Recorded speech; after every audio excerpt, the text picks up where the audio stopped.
The Times says 7,000 pages detailing how the White House has been lying about the Vietnam War for 30 years. The way they lied, those days have to be over. Hello, everybody. Good morning. Good morning to you, and thank you for being in Paris. I mean, we are so emotionally proud that you are here in Paris. So please, let's start the question. Where's the first question? Over here, please. Hi. Thank you for being in Paris and Happy New Year. Happy New Year. Ma question est l'histoire du film se passe dans les années 70, mais le propos est quand même très très moderne par rapport à la liberté de la presse. Je voulais savoir si c'était justement ça qui vous avait intéressé, ce côté très moderne de l'histoire. Est-ce que vous pensez que la presse doit encore se battre aujourd'hui comme elle le faisait dans les années 70? Merci. Well, obviously we're very much in the 70s, but this is a very modern take, and this is unfortunately a very relevant question about freedom of the press. Is that what interests you most in the Post? And do you feel that the press can fight as hard nowadays as it could in the 70s? The press has to fight harder today because the press is under attack more today than they ever were in the 70s. So they have to fight harder to essentially, fight for their own dignity in the truth that they're telling the general public. But my first attraction to the script, before I thought about any of the obvious relevant connections between 1971 and 2017, was the character of Katharine Graham and her relationship with Ben Bradlee. That was the first thing that popped off the page for me. A story about a woman in a great position of authority who did not know how to sustain that authority because she hadn't yet found her voice. Question ici. Bonjour, Olivier Boucreux, Télé 7 jours. Donc c'est une question pour tous les trois, en fait. Je voudrais savoir ce que vous avez appris, en fait, de cette histoire, de votre personnage, de votre partenaire et peut-être de vous-même avec ce film. Well, this is really a question for the three of you. Doing the Post, I mean, basically, what did each of you learn about maybe the story, about through your character, maybe about your co-actor, and possibly even about yourselves? Yeah, Meryl, let's hear you. Well, the more I learned about Katharine Graham, the more I was in awe of her. Her intellect, her stamina, her curiosity, her ability to lead and in the most graceful way, and her writing ability, because she wrote a 780-page autobiography that won the Pulitzer Prize. That was yet another revelation to the people who knew her. But the most important thing I learned in reading about her in talking to her children and in talking to the woman who assisted her in researching the autobiography and the woman who assisted her l'autobiographie et la personne aussi, sa collègue pendant 30 ans, c'est en fait de découvrir comme elle manquait de confiance en elle-même. Consistently self-doubting. Et elle doutait tout le temps d'elle-même. Et c'est quelque chose qui donne encore plus de cet aspect poignant à l'histoire. Parce que c'est l'histoire de beaucoup de femmes, et pas seulement des femmes de sa génération, mais même des femmes aujourd'hui qui émergent et qui sont dans des points de direction, qui souffrent aussi même genre de choses qui sont handicapantes, qui les empêchent d'avancer, de prendre des risques et de prendre le leadership d'une manière ou d'une autre. Ça a été ma surprise dans ce travail. Je partage beaucoup de ces insécurités, de ce manque de confiance. Et en fait, on se dit c'est parce qu'on est acteur et en fait, ça nous rend service de nous déconstruire à chaque fois et de réduire un peu sa confiance, et c'est comme ça qu'on peut se livrer à son personnage et faire son travail d'acteur. Mais je pense aussi qu'il y a là Autre chose qui accompagne beaucoup de femmes quand elles arrivent à un point qu'elles vont bien plus loin qu'elles n'auraient jamais imaginé. The overpowering fact that I learned about Ben Bradley. I had met Ben Bradley before. I met him through Nora Ephron. We had dinner. I'd been at his home. I knew Sally Quinn, his wife, very well. She and I spent an awful lot of time together talking about the man. His enthusiasm for what he did matched, I think, his sense of responsibility to being a journalist. And in the case of specifically this week in his life, in the life of Katharine Graham, he had this dictum. The truth is the truth, and you got to run it. If it's the fact, you got to put it there. And otherwise, if not, why have a newspaper? Why have the job? Why try to sell? Why to sell copies of the daily events for 50 cents a piece? That is a very forceful and what's the word I'm looking for? I think that's a kind of like there's a surety to that comes into the way. Luckily, I got to approach the workday. I've worked with Stephen for 5 times. I am empowered by his dictum to me, which is go out, find out everything you can about the guy and the event, and then on the set, show me what you have. That's a luxury that I've been able to enjoy multiple times. What I have not. What was new territory for me was being in the same movie with Meryl Streep. And it just so happens, I think, that these two characters blended in nicely for ourselves. The confidence that I had because I was familiar with the territory and the mystery of working with Stephen that enshrouded Meryl through the portrait. I must say I got to stand back and quietly enjoy the fact that I had sandbagged her by not telling her that Stephen does not rehearse. We better know our stuff. We better have ideas. We better come and get it. And the first couple of days, she was just so flummoxed by that reality. You loved it. I loved every minute of it. I just loved watching her squirm and wonder what the heck is going on. And I just kind of like, hey, babe, you got to keep up. Let's keep up. Keep up with us now. It was fun. C'était drôle. Usefully. All right, next question then. Alors, over here. Question. Devant. You have the mic here. It's your go. You have the mic. Okay, sorry. I'm Marcus, tutor from Berlin, and there's a question from Mr. Spielberg. Mr. Spielberg, I read that you was in the middle of your next big science fiction movie and then decided to make the post because you thought it's so urgent to do this movie. Could you explain with your own words what maybe has to do with the situation in the States? Well, it's very sobering when I'm making a science fiction movie where there are no rules. There, science fiction, it allows the limited use of the range of your imagination. And of course, then when I read about this true story about what happened in 1971 with Nixon going after the New York Times and the Washington Post, and then a woman looking to be able to find herself in a sea of men, and there was so much relevance to both of those topics that I suddenly started to celebrate history again, thinking it's great to use your imagination, and where the sky's the limit, literally. But what happens when you are limited by the facts of what took place?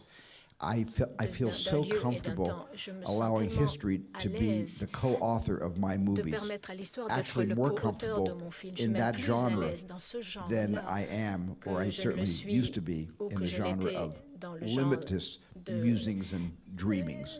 So this was a great relief to me to read the script. And I also obviously felt... Coffee machine. And the coffee machines in 1971 were nothing like that. It took a half an hour to get your coffee warm in 1971, at least that. But it also took a lot longer to print a newspaper. And one of the great joys of this movie is being able to show all of you the craft and the art of news printing. reporting is pretty much the same. News gathering is pretty much the same, except back then you had to have enough change in your pocket to use the rotary telephone, you know, and the phone booths. You had to hail a cab, you had to knock on a door, you had to get your sources to answer the door.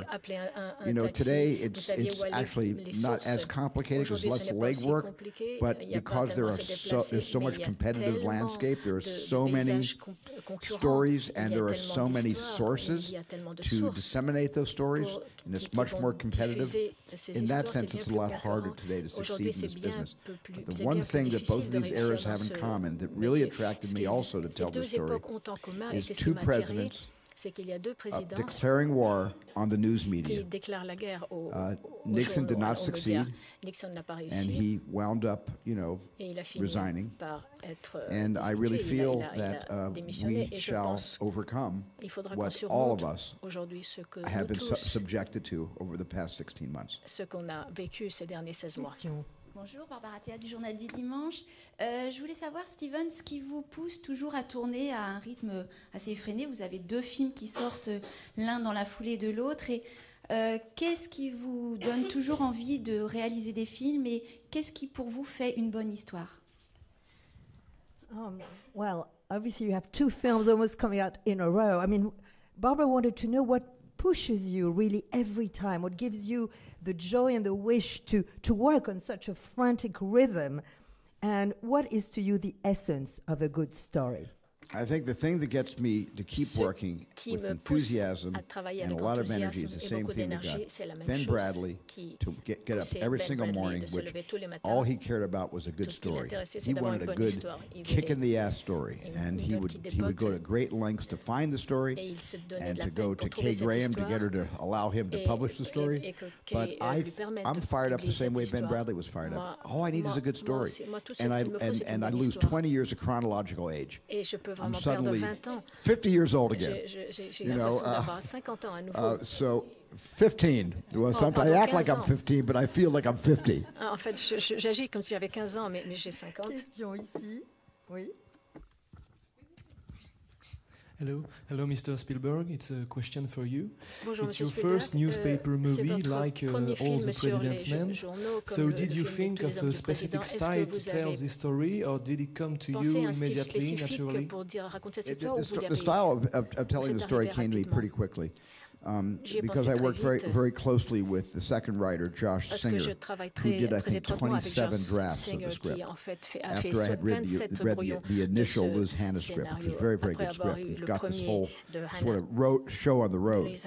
But it just in infusing the script with Josh with a lot of energy, scenes being short, scenes not being 7 pages, but being 2 pages, sometimes 1.5 pages, it made me feel like we were telling the story from the point of view of a news department, you know, which is a hard-hitting, energetic pursuit of information and of the truth. And that energy of feeling like we were in a newsroom while telling the story, combined with the limited amount of time I had in order to get the story out this year, I think gave the whole, that was responsible for the style this film is shot in. C'est qui a donné le style à ce film. Là-bas, le micro. Oui, vous l'avez. Hello. My question is for you, Stephen. It's perhaps your first press movie, but also your first feminist movie. Do you consider this film, because we are living an incredible time of transition for women now, so do you consider that it is also your first feminist movie? No, my first feminist movie was The Color Purple. That was my first feminist movie.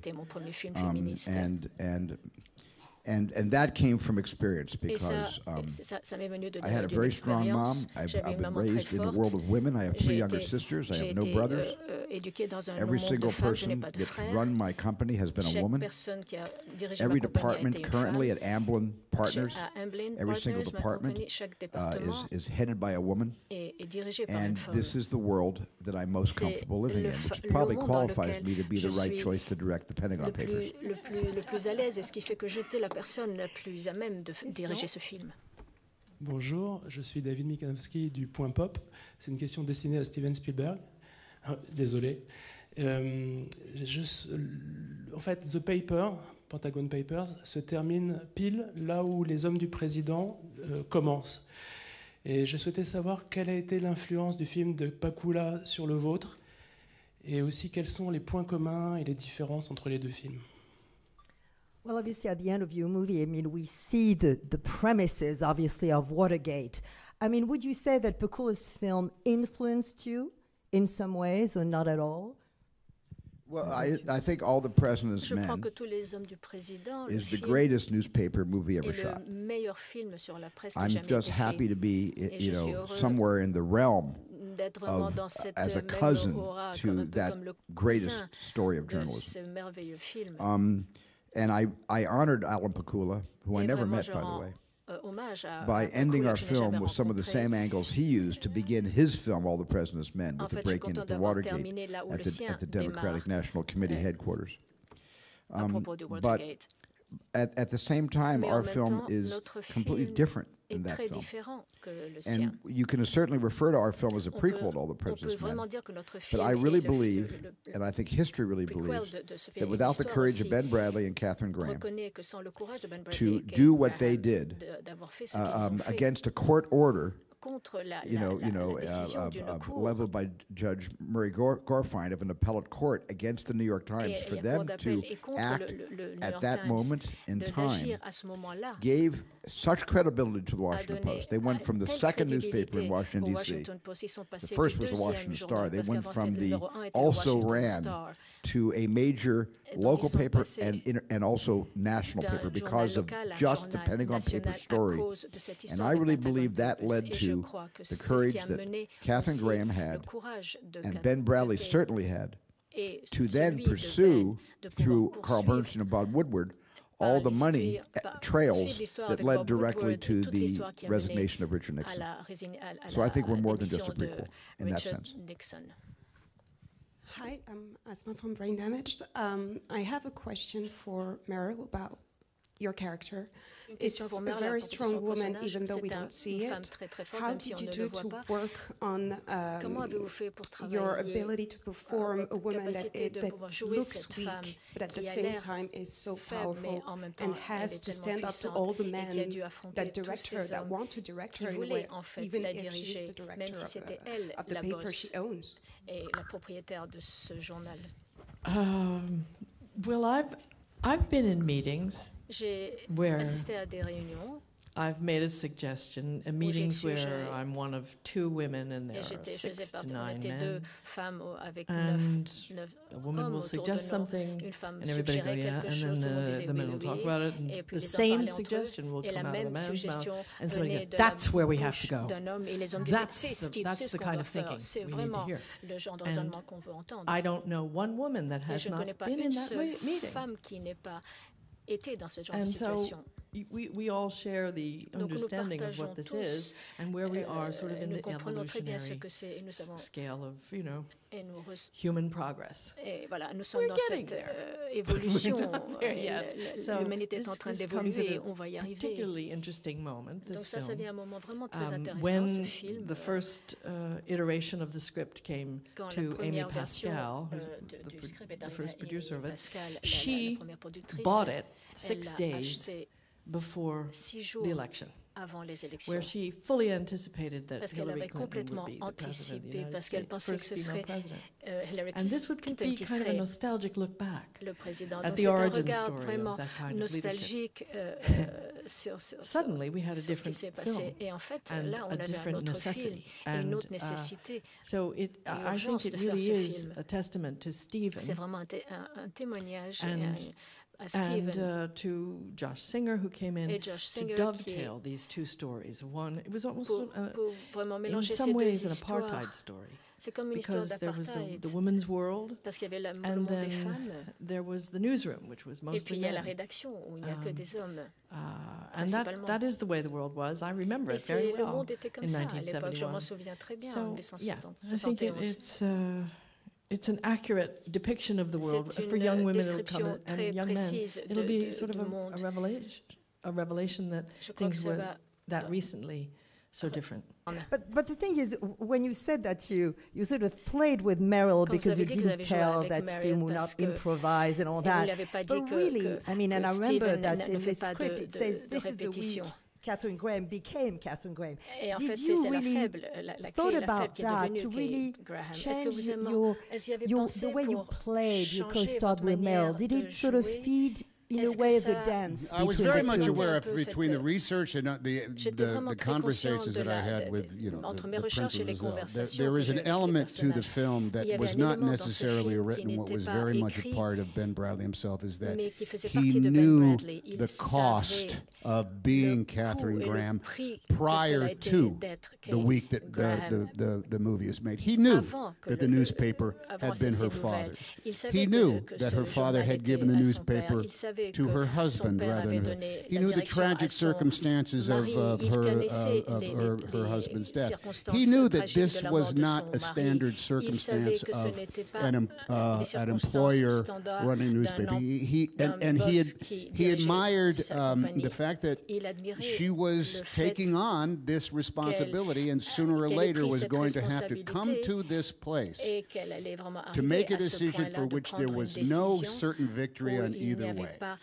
When I first read the screenplay and knew that this was the story of how Catherine Graham became Catherine Graham, the key to it, both in Liz Hannah's original screenplay and then much by the time we got to the place, and much had been added onto the story. It even amplified more so this extraordinary moment that I think is right out of High Noon or The Godfather or Doctor Strangelove or any number of other great films in which Catherine Graham has to say go or no go, publish or not publish.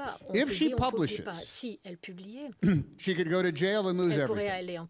If she does not publish, what's the point of having a newspaper and being the boss? There is no, the risk on that is extraordinary. And I loved the fact that I felt that it was a selfish thing that I had in my pocket, that I was the guy on the phone. I was playing the guy on the phone who said, you've got to do it. Everybody else was saying, don't, you can't, you mustn't, I wouldn't, and I'm the one guy on the phone saying, you got to. And so in that case, I think one of the most exciting moments I had in all of my career was being on a phone in a tent, off stage, hearing Meryl Streep make the decision that really drives the movie forward. The last time, that beautifully spoken, Tom. And the last time, the one movie, I didn't tell this to you, Meryl, or you, Tom, either, but I told it earlier in another interview. But the one movie, because I find phone calls, frankly, in movies to be completely boring. The movie that the phone call wasn't boring in was Alfred Hitchcock's Dial M for Murder. Okay? That was going through my mind. What is the Dial M for Murder version to allow Catherine Graham not to be garroted by the man behind the curtain, which was Arthur Parsons. L'homme derrière le rideau qui était Arthur Parsons. After that, last question. All right. Hi, I'm Thibaut Van Doer from Belgium. It's a question for Meryl. How did you build a character like that? And you played a journalist before. Did your character in Robert Redford's Lines for Lambs help you to build this character? Donc dites-nous comment vous avez fait pour construire votre personnage, parce que là, c'est encore un autre niveau dans le journalisme. Pas du tout. I had even forgotten I made that. J'avais oublié que j'avais fait ce film, pour dire la vérité, jusqu'à ce que vous le mentionniez. But I think the crucial difference actually is that I wasn't playing a journalist. C'est qu'en fait, je ne jouais pas le rôle d'un journaliste. C'est lui le journaliste. That's the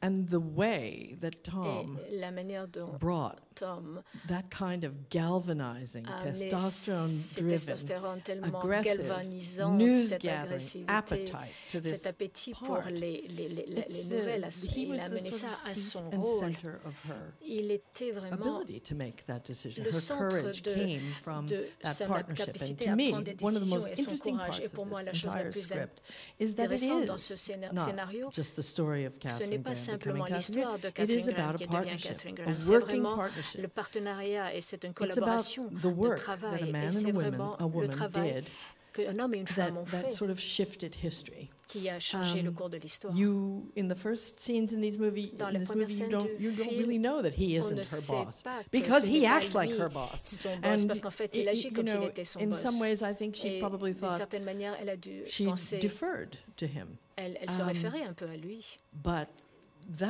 how their relationship grew, mais and over time, la manière dont leur relation a évolué et grandi avec le temps.